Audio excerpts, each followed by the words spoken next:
Hi friends, मैं संदीप गीत। आप सबका लाइफ ट्रांसफॉर्मेशन में स्वागत है। मैं एक एनएलपी लाइफ कोच हूँ और इस रिलेशन से मैं आपको कुछ वीडियोस डाल रहा हूँ।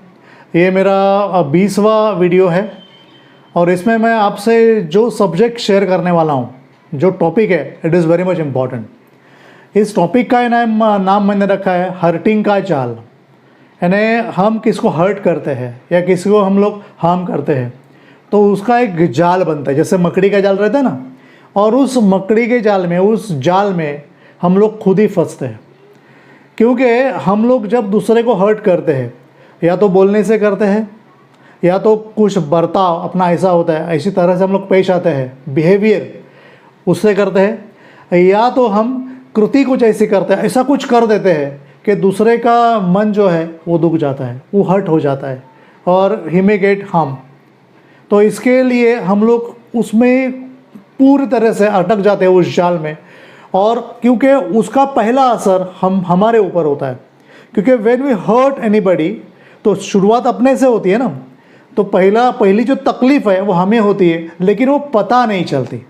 हमें लगता है मैंने उसको बोल दिया, अरे मेरा क्या करेगा वो। लेकिन अरे शुरुआत तो भाई तुमने खुद से की है, खुद के मुंह से की है, खुद के बॉडी से की है, खुद के ब्रेन से की है, ओके, खुद के हार्ट से की है। तो उसका पहला जो असर है वो तुम्हारे ऊपर ही जाएगा। और इसके लिए जो जाल बाद में बिछाया दिया जाता है अपने से, अपने आप से ही, उससे कैसे छुटकारा पाना है, ये मैं बात आपसे कहने वाला हूँ। सबसे पहले मैं एक एक्टिविटी बोलूँगा। जैसे मैंने आपको 2 एक्टिविटीज़ बोली थी और मुझे बहुत सारे मैसेजेस आ रहे हैं कि उन्होंने वो की है अच्छी तरह से, ओके। तो ये भी एक्टिविटी आप कर लें, it is very much important activity. जैसे मैंने बोला था, आप शांत समय में जाइए, आराम से बैठिए ध्यान के जैसे, और खुद की बॉडी को ऑब्जर्व कीजिए। और उस ध्यान में जाकर आपको खुद से एक सवाल पूछना है, आंखें बंद करके, और वो सवाल ये है, whom you have harmed or hurt knowing or unknowingly। जानबूझ के या अनजाने में आपने अभी तक किन किन लोगों को हर्ट किया है, एक लिस्ट बनाइए, मनी में बनाइए पहले, and then just write down those names on a paper. पहली बात हो गई। सेकेंड थिंग, जो आपने लिस्ट बनाई है, जैसे प्रायोरिटी आपने दी होगी, उसका जो सबसे ऊपर का नाम रहेगा उसके बारे में एक पैरा लिखिए। जैसे मैंने बोला था वैसे यहाँ भी करना है आपको, बराबर है। और रोज़ ऐसे ऐसे एक एक पैरा आप लिखते जाइए कि कैसे आपने उसे हर्ट किया, लिखिए। और वो जैसे लिखते जाओगे आपके बिहेवियर में बदलाव आता जाएगा। और वो कैसे, मैं भी बताने जा रहा हूँ, ध्यान से सुनिए। ये वीडियो आपको अंत तक देखना है, लास्ट तक देखिए, ताकि आप उसका लाभ उठा सके और अपना जीवन और अपने रिश्ते और भी बेहतरीन बना सके। देखिए मित्रों, वाई हर्टिंग इज़ बैड। दूसरों को हर्ट करना क्यों बैड है, दूसरे के मन को तकलीफ देना क्यों बैड है। इसका पहला रीज़न है, वो हम लोगों ने बहुत बार सुना है। हमारे श्रीमद् भगवद गीता में भगवान श्री कृष्ण ने कहा है कि मैं मन हूँ। यानी भगवान ने बोला है, मन ही भगवान है। अगर हम किसी के मन को अगर नुकसान पहुंचाते हैं, हर्ट करते हैं, यानी हम लोग भगवान को हर्ट करते हैं, means we are actually hurting to God. क्योंकि अपना मन ही भगवान है, ध्यान में रखिए। तो ये बहुत बड़ा पाप समझा जाता है। यहाँ से इसकी शुरुआत होती है। दूसरी चीज़, एज अ NLP कोच मैं आपको बताना चाहूँगा, व्हेन वी हर्ट एनीबॉडी, जब हम किसको हर्ट करते हैं तो क्या होता है, हमारे माइंड में कुछ रीइम्प्रिंट्स बन जाते हैं। जैसे मैंने XYZ पर्सन को हर्ट किया तो उसके रीइम्प्रिंट्स पहले मेरे माइंड में बनते हैं, ओके। और जब वो तो इंसान चला जाता है बाद में, या जो भी रहेगा वो चला जाता है। तो जब कभी वो इंसान अपने सामने आता है, या समझो उसकी याद आती है हमें कभी, तब वो जो रीइम्प्रिंट्स हमारे मन में पड़े हुए हैं, हमारे ब्रेन में है, तो वो निगेटिव थॉट्स है वो इमीडिएटली ट्रिगर हो जाते हैं उसकी याद से या उसको दिखने से, ओके। और जैसे निगेटिव थॉट्स ट्रिगर हो जाते हैं, अपराधीपन की एक भावना जो है वो निर्माण होती है हमारे मन में। और इमीडिएटली वो आपको एक ऐसे जाल में फंसा देती है, जकड़ लेती है कि आप बाहर नहीं आ सकते, उसमें आप घिरे रहते हो। It is very much actually bad for your health, for your self. और एक तीसरी चीज़ है, क्यों हर्टिंग बैड है। तीसरी चीज़ ऐसी है फ्रेंड्स कि पास्ट मेमोरी जो होती है उसमें हम लोग खोए रहते हैं हमेशा।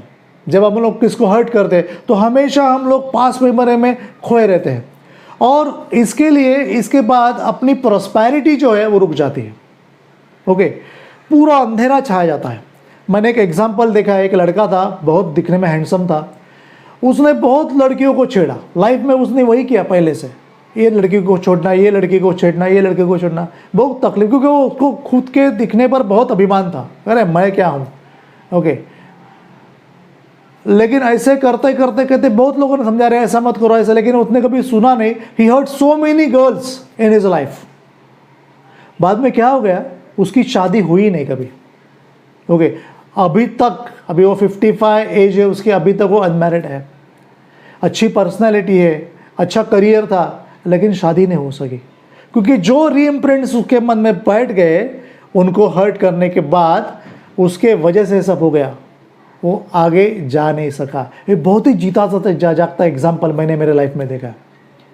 अगर यदि आप किसको हर्ट करते हैं तो आपकी जो प्रॉस्पेरिटी है वो पूरी रुक जाती है। One more important thing friends, ये जाल से हम लोग कभी बाहर नहीं आ सकते, नहीं आ सकते। तो कैसे आए? पहली तो बात यह है कि जिसको आपने हर्ट किया है या जिसको हार्म किया है, बहुत ही डिफ़िकल्ट है ये, तो उसे फ़ोन कीजिए। अगर आपको मन में लगता है कि नहीं मैंने इसको हर्ट किया है और इस जाल से मुझे बाहर आना है, मुझे मेरी लाइफ और अच्छी करनी है, प्रॉस्परस करनी, हैप्पी करनी, जॉयफुल करनी, एनर्जेटिक करनी है, अगर ये मन में पूरा दृढ़ विश्वास हो जाए तो जस्ट कॉल दैट पर्सन कि जिसको आपने हर्ट किया था, और फ़ोन करके टॉक टू हिम और हर, उससे बात कीजिए। ओके, वो जो भी हो, लड़की हो, लड़का हो, आदमी हो, औरत हो, कौन भी हो, उसके साथ बात कीजिए एंड से सॉरी टू हिम और हर, उसको सॉरी बोलिए। ये बहुत ही इम्पॉर्टेंट है। मेरे पास एक केस आया था, करीबन 30 साल से मैं ट्रेनिंग प्रोग्राम में हूँ, इसके लिए मेरे पास बहुत सारे केसेस आते। एक पिताजी थे और उनका बहुत अमीर थे, और उनका जो लड़का था वो उनके काम में कभी उनको हेल्प नहीं करता था, हमेशा उनसे दूर रहता था, और उनकी नहीं जमते थे, हमेशा झगड़ा होता रहता था। तो पिताजी मेरे पास आए और वो बोले मुझे, अरे आप ज़रा समझाइए इसको कि अच्छा हो जाए, आप ये ट्रेनिंग वगैरह सब लेते हो NLP के वगैरह। तो मैंने उस लड़के के साथ बात की। जब मैंने लड़के के साथ बात की तो मेरे को पता चला कि जो पिताजी है वो हमेशा उसका अपमान करते हैं। Okay, he just went on insulting that boy. जब छोटा था तब से उसकी इंसल्ट कर रहे, क्योंकि उनमें एक सुपीरियरिटी कॉम्प्लेक्स था कि मैंने ऐसा मेरा बिजनेस डेवलप किया, मैं ऐसा हूँ, मैं फलाना हूँ, और लड़का क्या है, लड़का बहुत कम है। और उस इंसल्ट की वजह से उनमें कभी जमती नहीं थी। उससे बात करते ही मैंने वो आदमी को मिला और उनको बोला कि देखिए श्रीमान, मैंने आपके लड़के के साथ बात की है, लेकिन आपको एक चीज़ करनी होगी। बोले क्या? मैंने बोला आपने उस लड़के को पहले से हर्ट किया है, जब से वो छोटा था, आपको उसको एक बार सॉरी बोलना पड़ेगा। If you will say sorry to your son तो सारा मामला बराबर हो जाएगा। बोले हैं मैं थोड़ी सॉरी बोलने वाला हूँ उससे, मैं नहीं सॉरी बोलने वाला। और वो श्रीमान जो थे बहुत अमीर थे, बहुत इंटेलिजेंट थे, होनहार थे, लेकिन उसमें कम पड़ गए। वो अपना एक लौता लड़का था, बहुत ही अच्छा लड़का था, स्वभाव का उम्दा था एकदम, उसको सॉरी नहीं बोल सके। और अभी 3-4 साल पहले मुझे एक न्यूज़ आई कि वो लड़का मर गया। He became a drug addict हो गया था। मीन्स कितना बड़ा परिणाम हो सकता है अगर हम किसको हर्ट करें और अगर उसके दिल को हम चोट पहुंचाए तो क्या हो सकता है। इसका एक बहुत ही एकदम जिसको बोलते हैं बहुत दर्दनाक एग्जाम्पल है, ऐसा मैं बोलूँगा फ्रेंड। और एक चीज़ है, जब आप किसको माफ़ी मांगे तो it should not be artificial और जैसे बोलते हैं फॉर्मेलिटी टाइप, अरे बोल दिया सॉरी। हम लोग ने 100 बार सॉरी बोलते हैं, अरे सॉरी, पैर लगेगा सॉरी, ये हो गया सॉरी, वैसा नहीं होना चाहिए। It must be by your heart, okay. उसके ऊपर आप एहसान नहीं कर रहे हो सॉरी बोल के, वो सॉरी आप आपके लिए बोल रहे हो, ध्यान में रखिए, क्योंकि आपको इस जाल से बाहर आना है, ये बात समझ लीजिए आप। तो आपको आर्टिफिशियली सॉरी नहीं बोलना है, बाय हार्ट आपको बोलना है, मन से बोलना है, ओके। लॉजिकली नहीं बोलना है, ये ध्यान में रखिए कि चल भाई अभी भाई बोल दूंगा इसको सॉरी तो मेरा काम हो जाएगा, नो, ओके। आपको इमोशन होना चाहिए, अरे मैंने इसको हर्ट किया था, इसके लिए मैंने इसका बहुत नुकसान किया है, जो मुझे भी बहुत तकलीफदेही होता है, उसको मुझे सॉरी बोलना चाहिए। I must say sorry to him, okay. Feel sorry and then say sorry, this is very important. और एक चीज़ है friend, if possible then phone call you meet him और हर। अगर आप उनको मिल सकते हो फिजिकली तो अच्छा है, क्योंकि मिल के आप ज़्यादा अच्छा एक्सप्रेस हो सकते हो और ज़्यादा अपनी फीलिंग को ज़्यादा अच्छी तरह से एक्सप्रेस कर सकते हो। हम लोग जब स्कूल में थे, हम लोग 4-5 फ्रेंड हुआ करते थे और बहुत हम लोग टीचरों को परेशान करते थे। हाँ, स्कूल का ज़माना था। हमारे एक सर थे, बहुत ही सीधे साधे थे और उनको हम लोगों ने बहुत तंग किया पूरे स्कूल लाइफ में। और बहुत साल गुजर गए, स्कूल छोड़ने के बाद भी मेरे ख्याल से एक 20-25-30 साल हो गए और हमें पता चला कि वो जो सर है हमारे उनको कैंसर हो गई। तो हमें इतना दिल को लगा, तो हम सब इकट्ठा हो गए हमारे स्कूल के इधर ही, और तब रिटायर्ड हो गए थे। और हम लोग एक मेरे फ्रेंड की गाड़ी लेके उनको मिलने को गए। वो घर में थे, शाम का वक्त था। हम लोगों ने उनको मिलकर सब लोगों ने सॉरी कहा कि सर हमने आपको बहुत तकलीफ़ दी है, we are very much sorry, कि आप बहुत अच्छे इंसान थे, बहुत अच्छे टीचर थे, लेकिन हमारा लड़कपन था कि जाने अनजाने में हमने आपको बहुत परेशान किया, we are very much sorry. तो उनके आंखों में भी आंसू आ गए, हमारे चारों के भी आंखों में आंसू आ गए, okay. I can't explain that scenario, मैं आपको एक्सप्लेन नहीं कर सकता हूँ। कुछ दिनों के बाद वो गुज़र गए सर, लेकिन हमारे दिल पे जो बोझ था कि हमने उनको तंग किया था, वो उतर गया। क्यों? क्योंकि हम लोग उनको मिले और उन्हें सॉरी बोला। Friend, this is very much effective technique, आप ये कर सकते हो। और एक बात बताना चाहता हूँ कि ऐसे आप लोग कुछ बोलेंगे कि नहीं सर ऐसा है कि हम लोगों ने किसको हर्ट किया था या हम किया था, लेकिन वो भी ज़िंदा नहीं है, मर गए वो, या जिसको तंग किया था, हम हर्ट किया था, वो हमको कांटेक्ट के बाहर है, अभी हम लोग मिलते ही नहीं, तो क्या करें। एंड फॉर दैट पर्पज़ एक रास्ता है उसके लिए, and that is nothing but do visualisation.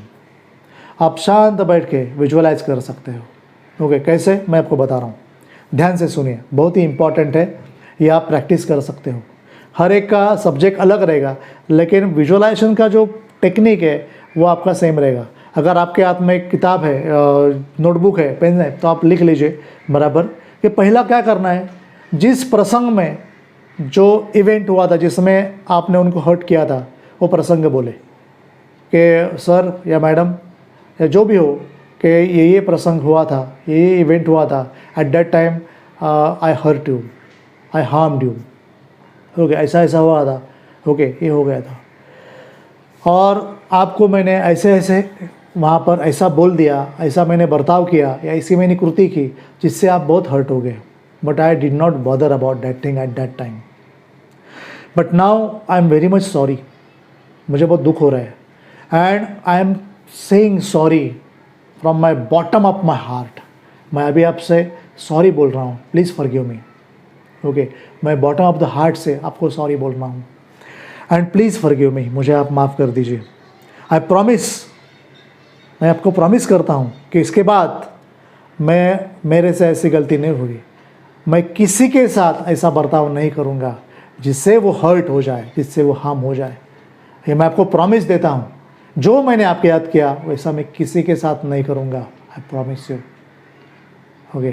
And forgive me, I am very much sorry, I apologise you. ऐसा आप एक विजुअलाइजेशन तैयार कर सकते हैं और वो आप शांत समय में जाकर बोल सकते हैं, और जिसके आपके मन को, आपके हार्ट को बहुत तसल्ली मिलेगी, और आपके जो दिल का बोझ है, जो दिल पे आया हुआ एक दबाव है, वो कम होता जाएगा, and you will start your beginning towards your prosperity. Friends, ध्यान में रखिए ये हमें क्यों करना है? ओके, क्योंकि ये आपको जो बेनिफिट देगा, यू कांट काउंट इट। ये आपके रिश्ते सुधर देगा। मीन्स जब हम लोग किसको हर्ट करते हैं तो हमारे रिश्ते, पहले रिलेशंस बिगड़ जाते हैं। तो जब आप सॉरी बोलोगे तो आपके रिश्ते ऑटोमेटिकली अच्छे हो जाएंगे, बराबर है? धीरे धीरे हो जाएंगे अच्छे, लेकिन वो रिश्ते अच्छे हो जाएंगे। सेकंड थिंग, आपकी हेल्थ अच्छी हो जाएगी, क्योंकि मैंने बोला जिस जाल में आप फंसे हुए हो, आपका सबकॉन्शियस माइंड फंसा हुआ है, उससे वो बाहर आएगा, बराबर है? जो ब्रेन में जो खिचड़ी पकती थी वो बंद हो जाएगी। तो जैसे वो खत्म हो जाएगी तो साइकोसोमेटिक डिसीज है, उससे आप कोसों दूर हो जाएंगे and you will be very much healthy. आप एकदम तंदुरुस्त हो जाओगे। करके देखिए। और एक तीसरी चीज़ है, आप प्रॉस्पेरिटी की तरफ जाओगे। Okay, you will be eight future, बराबर है कि नहीं? क्योंकि फ्यूचर के पास कब जाओगे? जब आपको आगे का दिखेगा। अभी तक क्या हो गया था, आप जाल में अटके थे, पूरा अंधेरा ही अंधेरा था, तो कुछ दिख नहीं रहा, धुंधला सा दिख रहा था। लेकिन जब वो सब फॉग हट जाएगा, कोहरा हट जाएगा, तो सब क्लियर हो जाएगा। आपको आपके सामने वाली जो टाइमलाइन है वो दिखने शुरू हो जाएगी and you will be think about future so that you will get prosperity. अगर फ्यूचर दिखेगा तो ही प्रॉस्पेरिटी होगी ना। करके देखिए। और चौथी चीज़ है, वो बहुत ही इंपॉर्टेंट है, आपके मन को, आपके हार्ट को बहुत शांति महसूस होगी, पीस। जो थॉट्स है, मैंने हमेशा बोला है कि हमारे जो हृदय में शांति होती है, ओके, वो 50,000 थॉट्स के नीचे बरीड है। जब ये निगेटिव थॉट्स निकल जाएंगे, ट्रिगर्स निकल जाएंगे, तो ये शांति अपने आप उभर कर ऊपर आएगी and you will enjoy your real life. So friends, ये जो जाल है हर्टिंग का, इसको हटा दो। ओके, जिसे मकड़ी का जाल होता है बहुत ही गहरा, उसको हटाओ, साफ कर दो और अपना लाइफ फिर से चकाचौंध एकदम मस्त कर दो। करोगे?